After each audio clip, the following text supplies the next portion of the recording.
årsagen til, at vi valgte at få planorder, var nok, at det virkede meget overskueligt, og det var lige til for alle at kunne bestille varerne. Det var primært mig, der stod som indkøber før, hvor vi har en bog og skriver de tingene op. Så er der samtidig nogen, der glemmer det, og så var det, at nogle ting kunne gå tabt, og så står man som ansvarlig for indkøb et dårligt sted, fordi at så har man ikke altid lige overblikket over, hvad var det lige, vi manglede.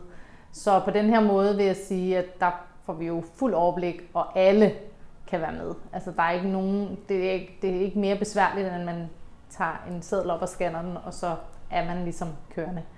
Og så er der er ikke nogen tvivl om, man har bestilt, fordi så vender man bare kortet om og sætter det ind igen.